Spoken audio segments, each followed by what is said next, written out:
Hello everyone, NCERT Hindi medium में आप सभी का स्वागत है।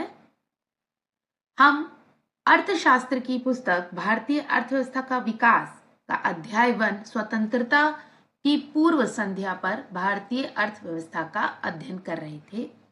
अध्ययन जारी रखते हुए हम आगे का पाठ प्रारंभ करते हैं। आज हम 1.4 औद्योगिक क्षेत्रक से अध्याय को प्रारंभ करेंगे। कृषि की ही भांति औपनिवेशिक व्यवस्था के अंतर्गत भारत एक सुदृढ़ औद्योगिक आधार का विकास भी नहीं कर पाया। देश की विश्व प्रसिद्ध शिल्प कलाओं का पतन हो रहा था, किंतु उस प्रतिष्ठित परंपरा का स्थान ले सकने वाले किसी आधुनिक औद्योगिक आधार की रचना नहीं होने दी गई। भारत के इस विऔद्योगिकीकरण के पीछे विदेशी शासकों का दोहरा उद्देश्य था। एक तो वे भारत को इंग्लैंड में विकसित हो रहे आधुनिक उद्योगों के लिए कच्चे माल का निर्यातक बनाना चाहते थे। दूसरे, वे उन उद्योगों के उत्पादन के लिए भारत को ही एक विशाल बाजार भी बनाना चाहते थे। इस प्रकार उन उद्योगों के प्रसार के सहारे वे अपने देश यानी ब्रिटेन के लिए अधिकतम लाभ सुनिश्चित करना चाहते थे।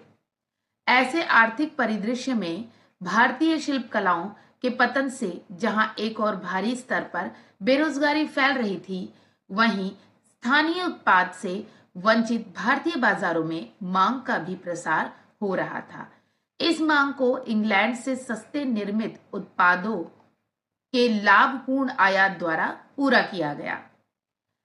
यद्यपि 19वीं शताब्दी के उत्तरार्ध में भारत में कुछ आधुनिक उद्योगों की स्थापना होने लगी, किंतु उनकी उन्नति बहुत धीमी ही रही। प्रारंभ में तो यह विकास केवल सूती वस्त्र और पटसन उद्योगों को आरंभ करने तक ही सीमित था। सूती कपड़ा मिलें प्रायः भारतीय उद्यमियों द्वारा ही लगाई गई थीं और ये देश के पश्चिमी क्षेत्रों, आज के महाराष्ट्र और गुजरात में ही अव्यवस्थित थीं। पटसन उद्योग की स्थापना का श्रेय विदेशियों को दिया जा सकता है। यह उद्योग केवल बंगाल प्रांत तक ही सीमित रहा। 20वीं शताब्दी के आरंभिक वर्षों में लोहा और इस्पात उद्योग का विकास प्रारंभ हुआ। टाटा आयरन स्टील कंपनी यानी TISCO की स्थापना 1907 में हुई। दूसरे विश्व युद्ध के बाद चीनी सीमेंट, कागज आदि के कुछ कारखाने भी स्थापित हुए, किंतु भारत में भावी औद्योगिकीकरण को प्रोत्साहित करने हेतु पूंजीगत उद्योगों का प्रायः अभाव ही बना रहा। पूंजीगत उद्योग वे उद्योग होते हैं जो तत्कालिक उपभोग में काम आने वाली वस्तुओं के उत्पादन के लिए मशीनों और कलपुर्जों का निर्माण करते हैं। यत्र तत्र कुछ कारखानों की स्थापना से देश की पारंपरिक शिल्पकला आधारित निर्माणशालाओं के पतन की भरपाई नहीं हो पाई। यही नहीं, नव औद्योगिक क्षेत्र की समृद्धि दर बहुत ही कम थी और सकल घरेलू यानी देशी उत्पाद या सकल वर्धित मूल्य में इसका योगदान भी बहुत कम रहा। इस नए उत्पादन क्षेत्र की एक अन्य महत्वपूर्ण कमी यह थी कि इसमें सार्वजनिक क्षेत्र का कार्यक्षेत्र भी बहुत कम रहा।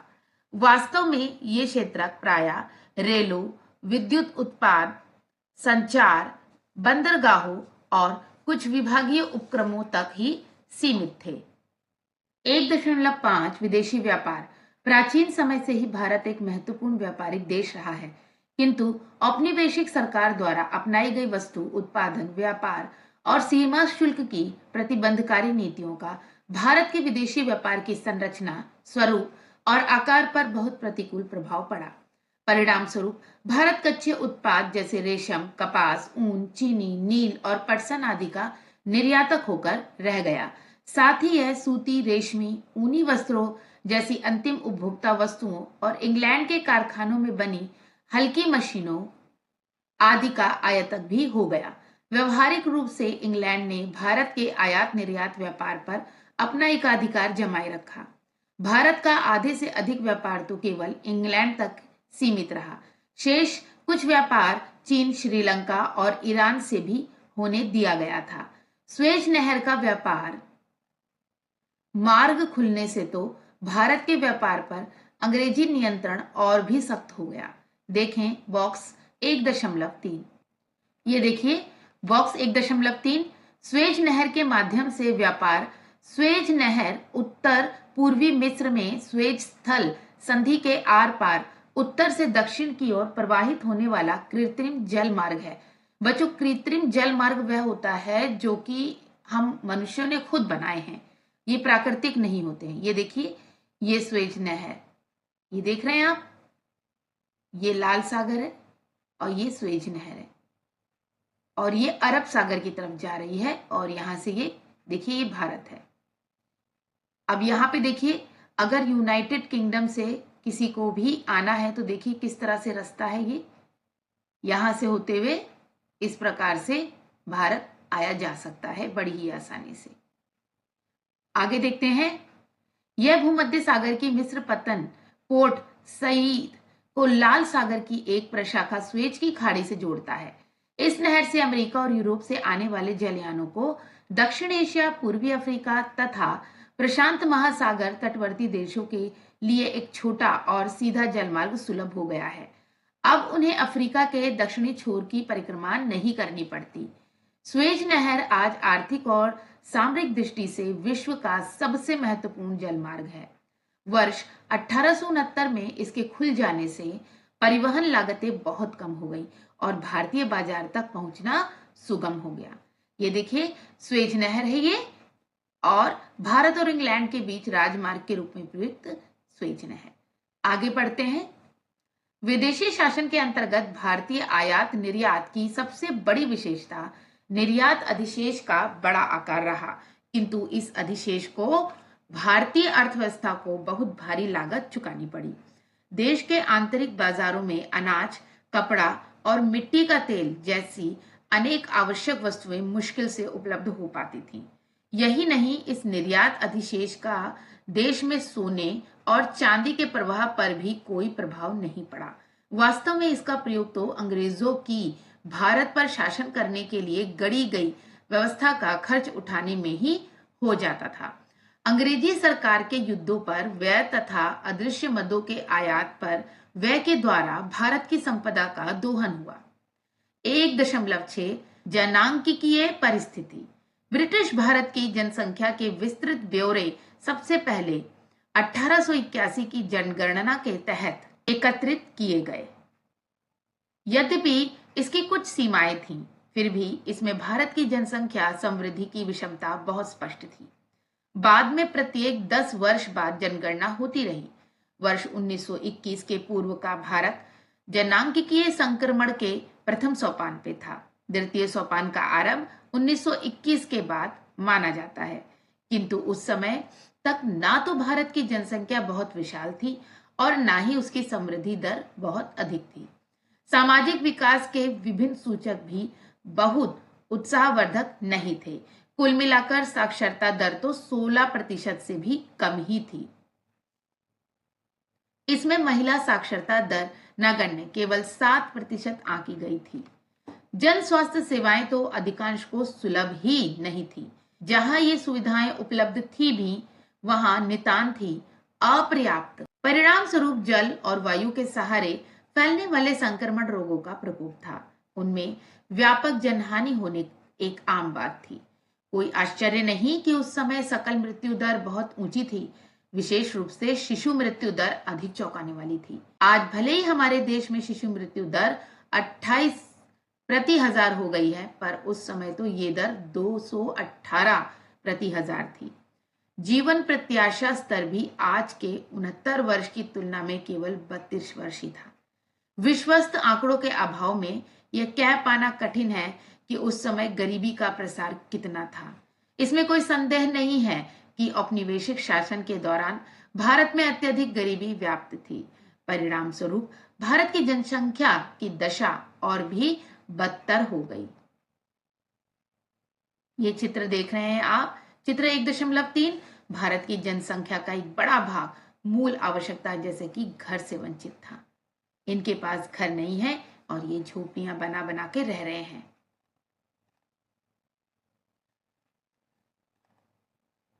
1.7 व्यावसायिक संरचना। औपनिवेशिक काल में विभिन्न औद्योगिक क्षेत्रों में लग औपनिवेशिक काल में विभिन्न औद्योगिक क्षेत्रों में लगे कार्यशील श्रमिकों के आनुपातिक विभाजन में कोई परिवर्तन नहीं आया। कृषि सबसे बड़ा व्यवसाय था, जिसमें 70 से 75% जनसंख्या लगी थी। विनिर्माण तथा सेवा क्षेत्रों में क्रमशः 10% तथा 15 से 20% जन समुदाय को रोजगार मिल पा रहा था। क्षेत्रीय विषमताओं में वृद्धि एक बड़ी विलक्षणता रही। उस समय की मद्रास प्रेसिडेंसी आज के तमिलनाडु, आंध्र, कर्नाटक और केरल प्रांतों के क्षेत्र, मुंबई और बंगाल के कुछ क्षेत्रों में कार्यबल की कृषि क्षेत्र पर निर्भरता में कमी आ रही थी।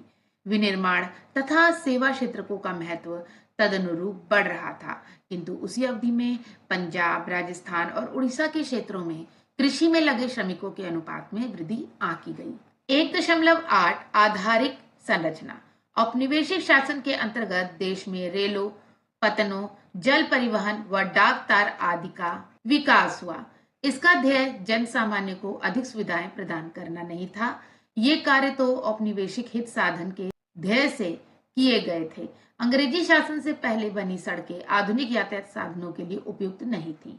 जो सड़कें उन्होंने बनाई, उनका ध्येय भी देश के भीतर उनकी सेनाओं के आवागमन की सुविधा तथा देश के भीतरी भागों से कच्चे माल को निकटतम रेलवे स्टेशन या पतन तक पहुंचाने में सहायता करना मात्र था। इस प्रकार माल को इंग्लैंड या अन्य लाभकारी बाजारों तक पहुंचाना आसान हो जाता था। ग्रामीण क्षेत्रों तक माल पहुंचाने में सक्षम सभी मौसम में उपयोग होने वाले सड़क मार्गों का अभाव निरंतर बना ही रहा। वर्षा काल में तो यह अभाव और भी भीषण हो जाता था। स्वाभाविक ही था कि प्राकृतिक आपदाओं और अकाल आदि की स्थिति में ग्रामीण क्षेत्रों में बसे देशवासियों का जीवन कठिनाइयों के कारण दूभर हो जाता था। अंग्रेजों ने 1850 में भारत में रेलों का आरंभ किया। यही उनका सबसे महत्वपूर्ण योगदान माना जाता है। रेलों ने भारत की अर्थव्यवस्था की संरचना को दो महत्वपूर्ण तरीकों से प्रभावित किया। एक तो इससे लोगों को भू क्षेत्रीय एवं सांस्कृतिक व्यवधानों को कम कर आसानी से लंबी यात्राएं करने के अवसर प्राप्त हुए, तो दूसरी ओर भारतीय कृषि के व्यवसायीकरण को बढ़ावा मिला। किंतु इस व्यवसायीकरण का भारतीय ग्रामीण अर्थव्यवस्थाओं के आत्मनिर्भरता के स्वरूप पर विपरीत प्रभाव पड़ा। बच्चों, ये देखिए, ये चित्र मुंबई तथा ठाणे को जोड़ने वाला पहला रेल पुल 1854 में बना। ये देखिए, भारत के निर्यात में निसंदेह विस्तार हुआ, परंतु इसके लाभ भारतवासियों को मुश्किल से ही प्राप्त हुए। इस प्रकार जन सामान्य को मिले सांस्कृतिक लाभ व्यापक होते हुए भी देश की आर्थिक हानि की भरपाई नहीं कर पाए। सड़कों तथा रेलों के विकास के साथ साथ औपनिवेशिक व्यवस्था के आंतरिक व्यापार तथा समुद्री राजमार्ग के विकास पर भी ध्यान दिया, किंतु ये उपाय बहुत संतोषजनक नहीं थे। उस समय के आंतरिक जलमार्ग अलाभकारी सिद्ध हुए। उड़ीसा की तटवर्ती नहर इसका विशेष उदाहरण है। यद्यपि इस नहर का निर्माण सरकारी कोष से किया गया था, तथापि यह रेल मार्ग से स्पर्धा नहीं कर पाई। नहर के समानांतर रेल मार्ग विकसित होने के बाद अंततः उस जल मार्ग को छोड़ दिया गया। भारत में विकसित की गई महंगी तार व्यवस्था का मुख्य ध्येय तो कानून व्यवस्था को बनाए रखना ही था। दूसरी ओर डाक सेवाएं अवश्य जन सामान्य को सुविधा प्रदान कर रही थी, किंतु वे बहुत ही अपर्याप्त थी। आधारित संरचनाओं की वर्तमान अवस्था के विषय में आपको अध्याय 8 में विस्तृत जानकारी दी जाएगी। 1.9 निष्कर्ष। स्वतंत्रता प्राप्ति तक 200 वर्षों के विदेशी शासन का प्रभाव भारतीय अर्थव्यवस्था के प्रत्येक आयाम पर अपनी पैठ बना चुका था। कृषि क्षेत्र पहले से ही अत्यधिक श्रम अधिशेष के भार से लदा हुआ था। उसकी उत्पादकता का स्तर भी बहुत कम था। औद्योगिक क्षेत्र भी आधुनिकीकरण, वैविध्य, क्षमता संवर्धन और सार्वजनिक निवेश में वृद्धि की मांग कर रहा था। ये देखिए, यह टाटा एयरलाइंस है। टाटा संघ के विभाग के रूप में इस कंपनी की स्थापना 1932 में भारत उड्डयन क्षेत्र की नींव रखी गई। ये देखिए, आगे चलते हैं। विदेशी व्यापार तो केवल इंग्लैंड की औद्योगिक क्रांति को पोषित कर रहा था। प्रसिद्ध रेलवे नेटवर्क सहित सभी आधारिक संरचनाओं में उन्नयन प्रसार तथा जनोन्मुखी विकास की आवश्यकता थी। व्यापक गरीबी और बेरोजगारी भी सार्वजनिक आर्थिक नीतियों को जन कल्याणोन्मुखी बनाने का आग्रह कर रही थी। संक्षेप में देश में सामाजिक और आर्थिक चुनौतियां बहुत अधिक थी। तो बच्चों, यहाँ पे ये अध्याय समाप्त हुआ। मिलते हैं नेक्स्ट वीडियो में। Goodbye everyone.